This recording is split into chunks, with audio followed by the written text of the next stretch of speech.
right, welcome to this week's edition of Revved Up. I'm Andrew Kabura, and on the show this week, we shall be giving you, as usual, the safety tips that should be coming your way. We have a beautiful car that is coming up on the show later on tonight, and as always, we get very interactive when it comes down to Revved Up, mainly because it's a very sophisticated show that comes with not only knowledge to you, but also comes with helping you use these beautiful roads very, very safely, and also look after your cars. This week, we are on the beautiful Kampala Entebbe Express Highway. Trust me, if you haven't been here, it's as beautiful as ever. But hey, the show should be beautiful as well tonight. Hey, welcome aboard. This is Revved Up.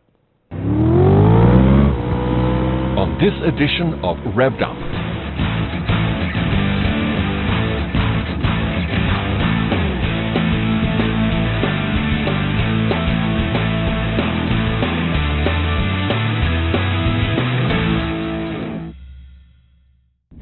All right, now, here is the thing. Every time you buy a car, you have expectations. Sometimes, after driving the car, your expectations are met or you're disappointed. Maybe you wanted a bigger car, a faster car, maybe something with more power, maybe with more ground clearance. After some time, you're disappointed in your car. But hey, calm down. There's something called modification. There's a couple of folks who have stepped out of their way to modify their own cars. So, let's imagine for a second, how do you modify an already powerful and fast car?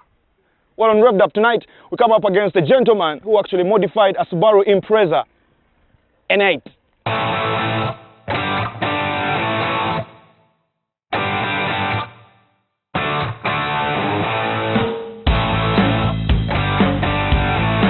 Right, so on the show this week, we are joined by a gentleman called Fred Anguzo, and I'm trying to describe him, but you do so many things, Fred. You do so many things. I don't know what to classify you as. What do you do?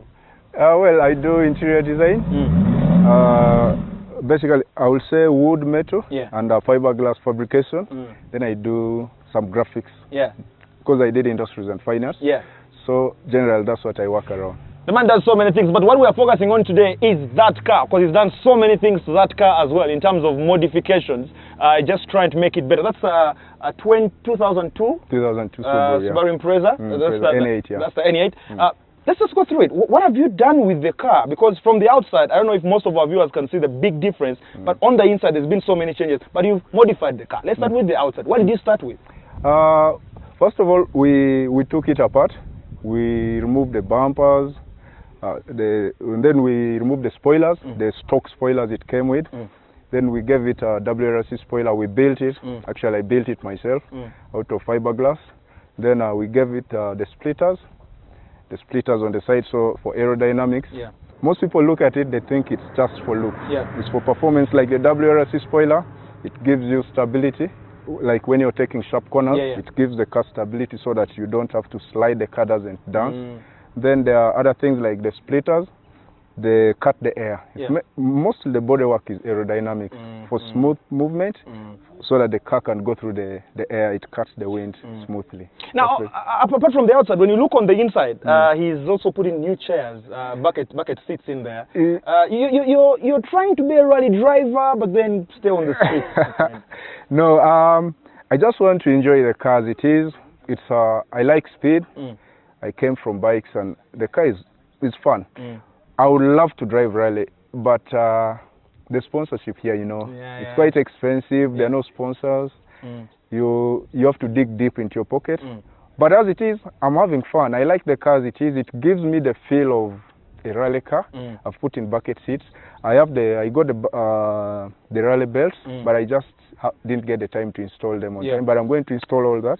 But if I'm to value the car, the inputs on the looks, the bodywork, I'm looking at close to 10 million.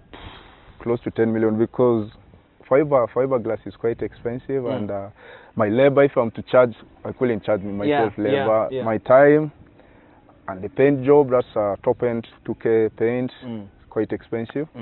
So close to 10 million. I need to sit but in what I will calculate. It's close to 10 million. Hey, if you thought modifying a car was the cheapest of things you can do with your car, you probably have to think twice. But there's something you guys also do something about the racing. Tell me about that. Yeah, we have different groups. We have different groups who do organized street race, not on street. It's organized racing. Organized racing. We have different groups. We have Underground Legends, Uganda. We have Performance World Uganda. Performance World Uganda is basically about talking cars, car parts. And then we have the street racers in Chireka. Those are the ones who organize the racing mostly. They're the ones who do the racing. But we're all like a car family. So, but mainly it's the Performance World Uganda, where we talk about the cars, the car modifications, car engines, car parts, and everything. All right, thank you very much, Fred. I really can't wait to get into that car, because I tell you what, he's talked about the modifications on the outside.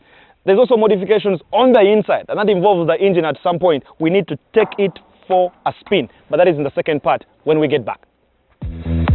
Car Care, brought to you by Toyota Uganda.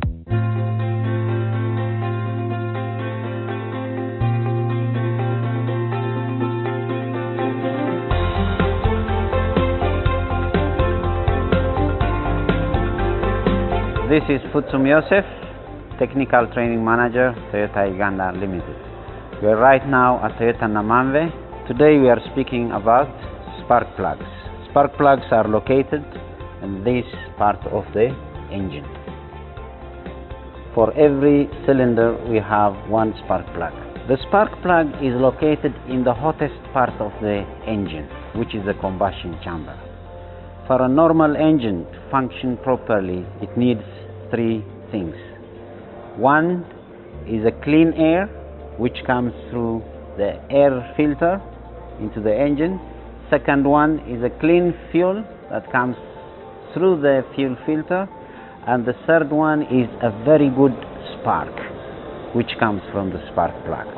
So the spark plug has a spark plug is very important when it comes to the power of the engine. Right, I have two spark plugs here. They both are packaged in a Toyota packet, and I cannot identify which one is genuine and which one is fake. Externally also, the two spark plugs are precisely the same. Here I have a demonstration of fake and genuine spark plugs. Looking at the external part of the spark plugs, they both look the same, but when we turn them, you will see some difference on the components. You will see a copper wire here, and you will see another metal here. So this spark plug will give you a very good spark because of the low resistance of the copper, whereas this one will give you a spark which I cannot explain because we don't really know. So the vehicle fitted with a genuine part will give you better performance than the non-genuine part.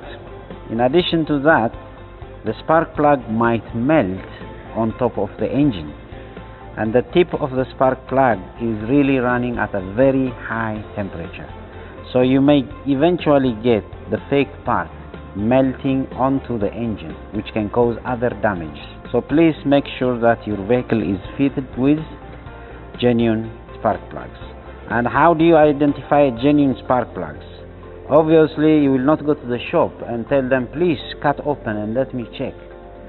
That's not possible. So the best way to get genuine part is by coming to Toyota Uganda or any authorized Toyota Uganda's dealers. Please also make sure that they are fitted by a qualified technician to make sure that they are fit properly. For any queries about your Toyota, please write to us at t2t@toyota.co.ug. We will come back to you.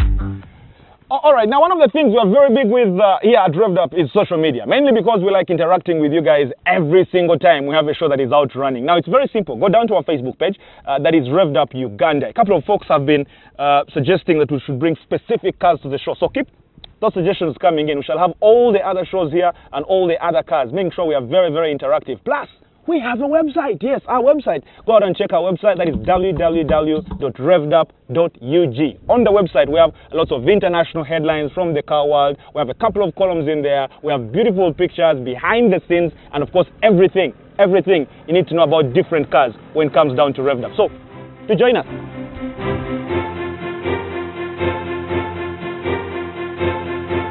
Now, on this week's edition, we take all our viewers to a point that has been discussed so many times on television, in the newspapers, on radios, but probably you guys have never had the real details of what this project is all about. We're talking about the Kampala Entebbe Express Highway. And joining me is the engineer of this project, Mr. Hem. First of all, how are you? Thank you very much for joining us. Thank you. It's a real pleasure. You are welcome here. It's my first time on the highway, and I'll tell you something. I did drive about 20 kilometers, and it's all smooth and looking beautiful. But I want to take you to the very beginning. Look, we've seen press releases from UNRA. We've seen newspapers telling us what this road is all about. As the engineer, just give us the quick nitty-gritty in terms of general talk about this road. What is it all about? Where does it start from? Where does it go? The name of this project is Kampala Entebbe Expressway project.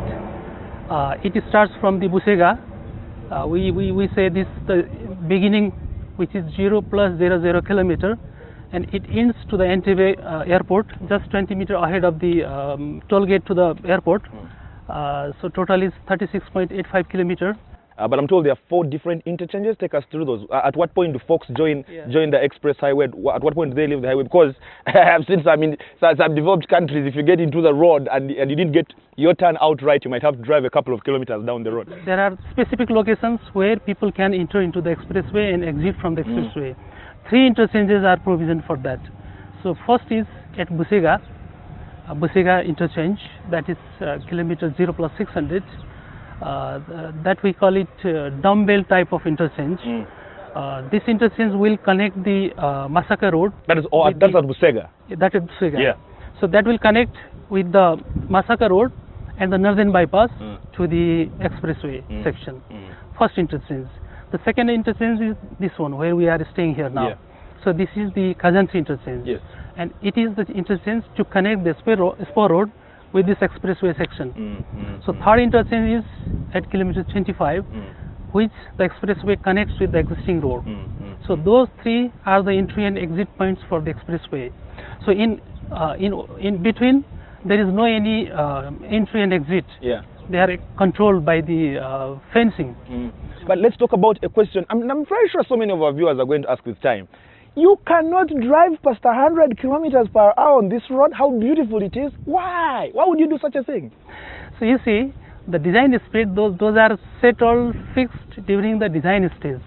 So basic criteria to identify all other criteria for the road, that is the design speed.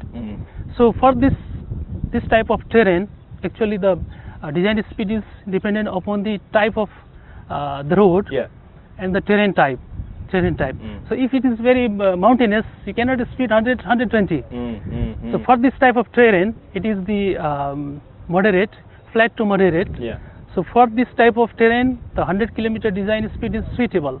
That is the standard, so that is applied. Mr. M, finally, Ugandans, folks who are watching this show now, they can't wait to get onto this express highway, especially guys who live in Entebbe or go to the airport more often with traffic and everything.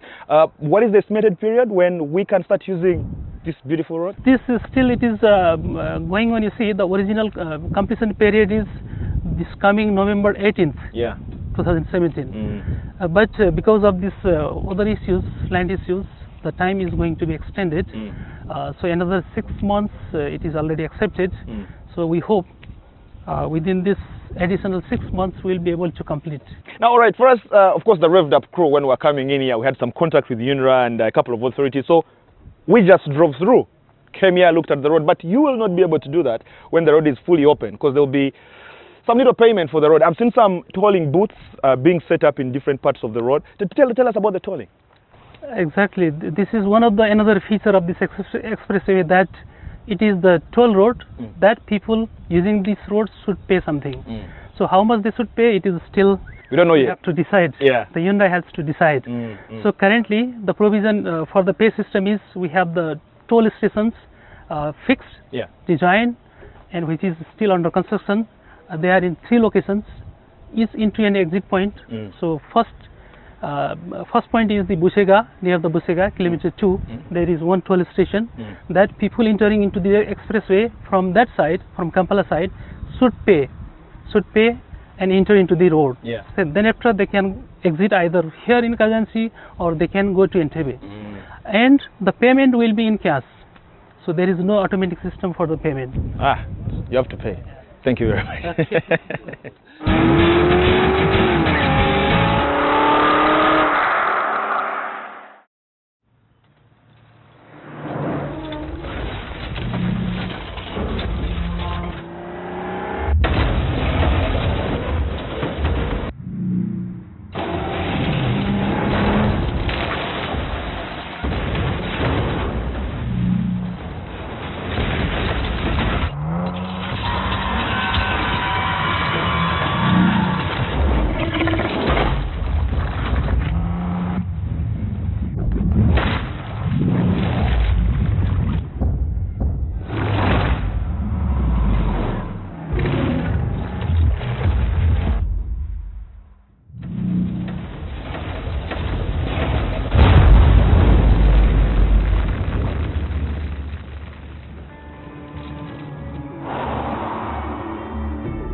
Futuristic vehicles, brought to you by Shell V-Power. Not too long ago, people would envision the future of motoring as having flying cars, time machines, and space travel. Although the cars of the future in this day and age are significantly more grounded than previously imagined, they are probably just as fantastical and out of our reach. The Renault Trezor is a perfect embodiment of these impossibly futuristic vehicles. It is the height of sleekness, but its curves have geometrical patterns emblazoned on them. The exterior screams metallic everything, but the interior is plush and awash with color.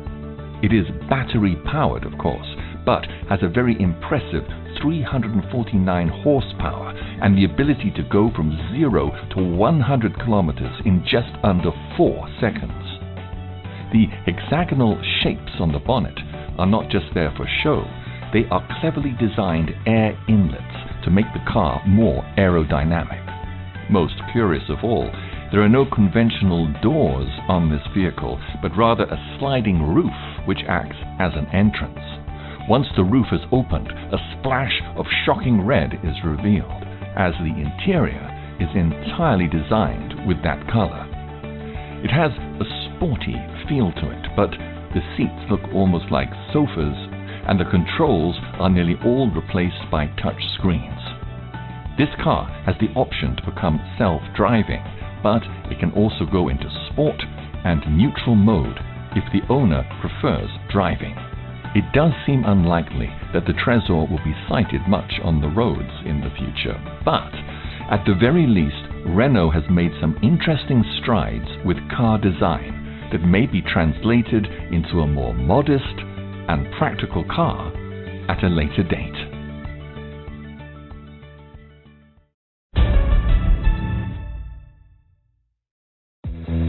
Road Review, brought to you by NC Bank. All right, welcome back. I'm still with Fred Anguzo, and we're still looking at his fully modified Subaru Impreza N8. And I think we should look at a couple of other details. We've talked about the splitters when we were that side. Now I'm looking at them closer, and I'm asking myself, you really are going to confirm you made this yourself? True, I made them. I made them myself. I just go online. I went online. I got the details of the original. Yeah. Then I modified mine. And everyone has been talking about the little scientific thinking behind the size of your rims, how much space you will cover with what rims you have. I see you moving from 17, you went to 18. What is the reasoning behind that? Actually, for performance, the bigger the rim, the more revolution, the bigger revolution you make. So, though they are not that comfortable, the smaller rims with bigger tires, high profile, they are more comfortable on bumpy, rough roads. But these on the proper tarmac road, they make more revolution. And actually, they have advantage. They give you more power, more speed. They give you more speed. You cover more area with bigger rims than smaller rims. But here's the big question for me. Your side mirrors look weird. What is this?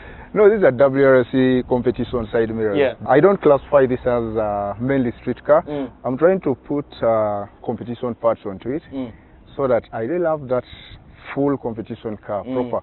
Yeah, these are WRC side mirrors. They are weird, but they do the job. They are not that wide. They even help with the aerodynamics. So you can see the curves here. All right, I think we should get into this car though. Sure. I really, really want to get into this car. I don't know what you guys think. I think we should get into this car right now and see what it feels like. I think you should first drive me, then I'll have a drive right after that. I have no problem with that. Let's do this. I'm eating too. Let's do this.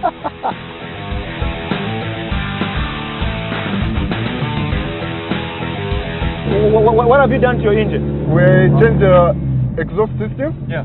We put in a twin scroll. Then we changed the turbo to twin scroll. Yeah.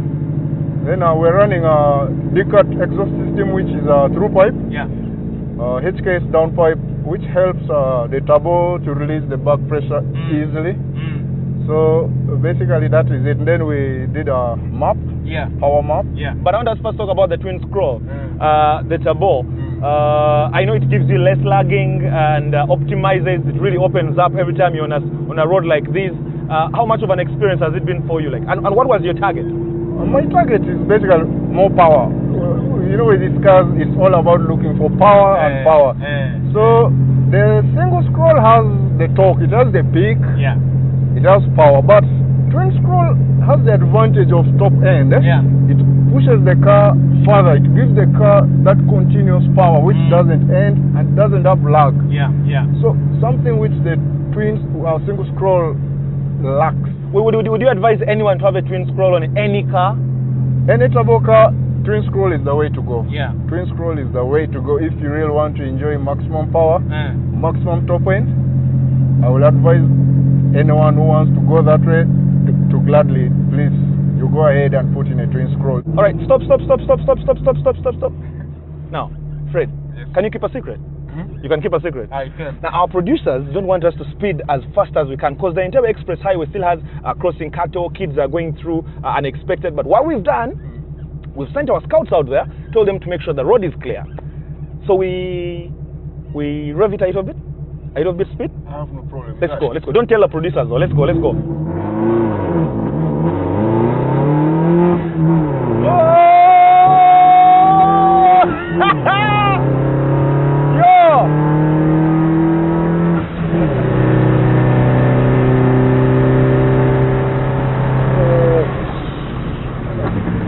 Producers. It's fantastic, man. Feels so good. The producers are still far. Let's go.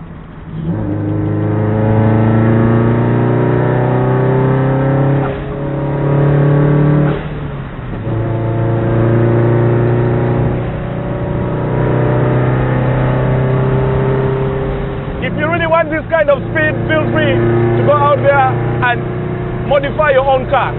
Modified cars are beautiful, man.